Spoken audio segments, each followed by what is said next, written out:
All right, so finally, here's what he says. Finally, this is the pay dirt.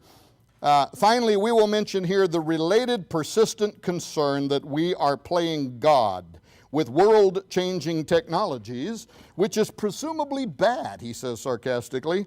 But what exactly counts as playing God? And why is that morally wrong? I.e., where exactly is the proscription in religious scripture not to play God? We do not wish to be mired. This is what it says. We do not wish to be mired in such theological issues as important as they are to theists. Well, there it is. But I wish to engage them in it anyway.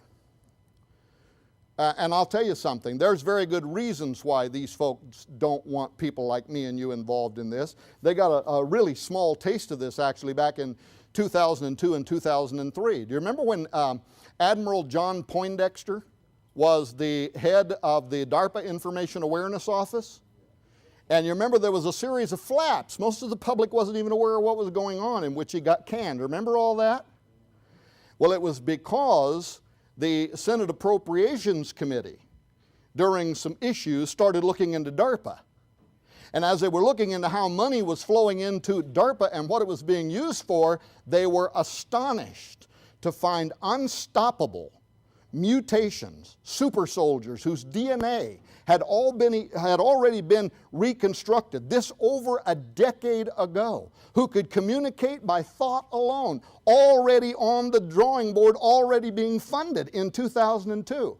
Now, Professor Joel Goru, who was an investigative reporter for the Washington Post at that time, and by the way, who wrote the book Radical Evolution. You should get it. It's not written from a Christian or transhumanist point of view. It's simply research into what was going on. It was written in 2005, but it is one of the best books out there to lead you to the multiple think tanks, reports, government reports, what's going on in different appropriation committees. It is a fantastic piece of investigative journalism. But here's a little excerpt that he gives us on what happened during Poindexter's day. The staffers, he's talking about the Senate Appropriations Committee, the staffers went down the list of DARPA projects, found the ones with titles that sounded frighteningly as though they involved the creation of a master race of superhumans, and zeroed out their budgets from the Defense Appropriations Bill. There is scant evidence they, talking about the staffers, knew much, if anything, about these projects, but we will probably never know the details, because significant people are determined that the whole affair be forever shrouded in mystery. The levels of secrecy were remarkable, even for DARPA. They were astounding by the standards of the notoriously leaky Senate. Even insiders said it was hard to get a feel for what the facts really were.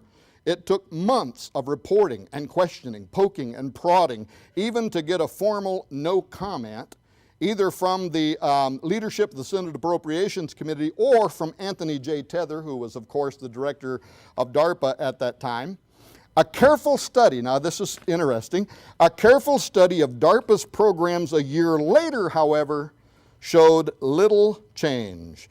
Considerable, creative, budgetary maneuvering had ensued. The P's of quite a few programs now reside under new, much better camouflaged shells. One manager told me it didn't stop anything. We'll just be smarter about how we position things. Meanwhile, he said, new human enhancement programs are in the pipeline as bold or bolder than the ones that preceded them. Well, I can tell you, after 2 years of research, that's an understatement. In fact, as one of the speakers pointed out earlier, when you look at what you can find, especially as it regards the military and other members of the government who work to appropriate funding towards especially top secret issues, what they call SAPOC. These are SAPs. These are waived programs that do not have to go before congressional scrutiny. You wonder sometimes, why in the military did I just have to pay $1,875 for a hammer? Well, there's a reason. because there's vast amounts of money that are going into black budgets. These are beyond congressional review.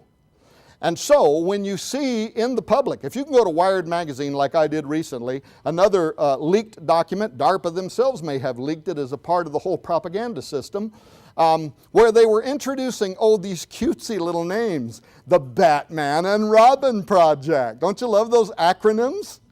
Batman, the Biochronicity Project.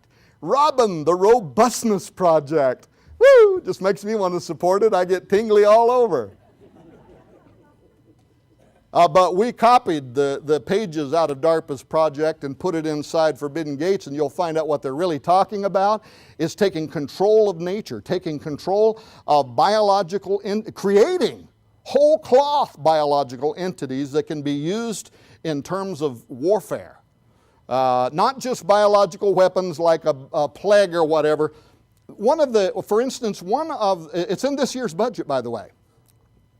The 2011 DARPA's presidential budget, which has gone to the hill, has pages we photocopied for you in Forbidden Gates out of their budget for the creation of things like biodesign. Well, what is biodesign? All we know is it's living, breathing creatures. But they're not just any kind of living, breathing creatures. They're immortal. They want to know how to get around cellular death.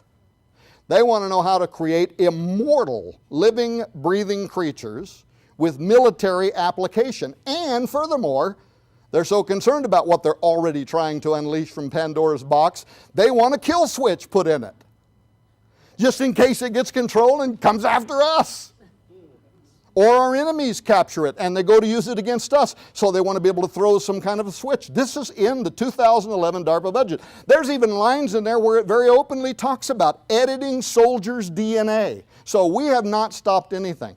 We are full speed ahead. And if a person like me, a researcher like me, can find this kind of evidence, then imagine, ladies and gentlemen, how far 20, 30, 40 years ahead of our knowledge the military actually is in the construction of a new kind of proto-human. And they want it to be immortal. It can't be killed.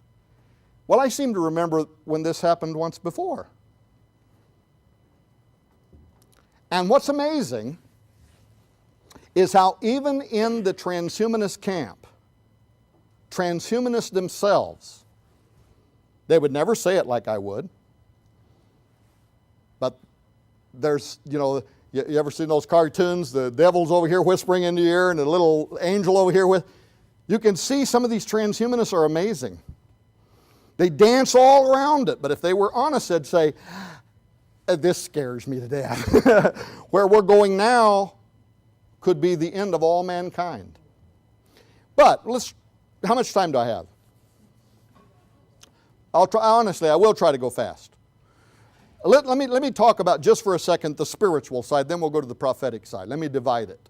Because within transhumanism, there are also those who believe that this is not just biological matter we're tinkering with here. They honestly believe that as we transform Homo sapiens, we also are opening a gate to something they're unsure of, Russ. But they want to go there anyway. They want to make contact. What's driving them? What's motivating them? To wrestle with their fears. To say, this terrifies me, but I must. I have to do it. I'll tell you what, I challenge you, go to Nick Bostrom, one of the leading transhumanist experts in the world. He is one of the grandfathers of transhumanism. Go to nickbostrom.com. He earned his prestigious seat at Oxford University, writing his thesis on transhumanist values. And go there, and one of the nice things about Professor Bostrom is he's been willing to put what he writes out there for anybody to read, where most of them, they'll run away from what they write, hide from it, try to keep it in secret and in private corridors. At least he's putting it out there. And pull down his transhumanist values and open the page. And go down through there and read his descriptions of why, first of all, why we are going towards human enhancement, whether you like it or not. Secondly, what the benefits of humanity might be. But then find great interest when you get down to where he starts talking about merging ourselves with animals. And he has a large rectangle there. And he uses this same rectangle when he gives lectures at the Transvision conferences, every year, and at different universities. The large rectangle, and in the small corner of this rectangle, he draws a circle, which is presumably bad, he says sarcastically. But what exactly counts as playing God? And why is that morally wrong? I.e., where exactly is the proscription in religious scripture not to play God? We do not wish to be mired. This is what was going on in which he got canned. Remember all that? Well, it was because the Senate Appropriations Committee, during some issues, started looking into DARPA. And as they were looking into how money was flowing into DARPA and what it was being used for, what it says. We do not wish to be mired in such theological issues as important as they are to theists. Well, there it is. But I wish to engage them in it anyway. And I'll tell you something, there's very good reasons why these folks...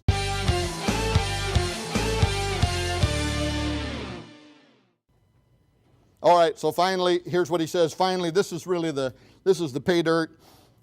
Finally, we will mention here the related persistent concern that we are playing God with world-changing technology. Don't want people like me and you involved in this. They got a really small taste of this actually back in 2002 and 2003. Do you remember when Admiral John Poindexter was the head of the DARPA Information Awareness Office?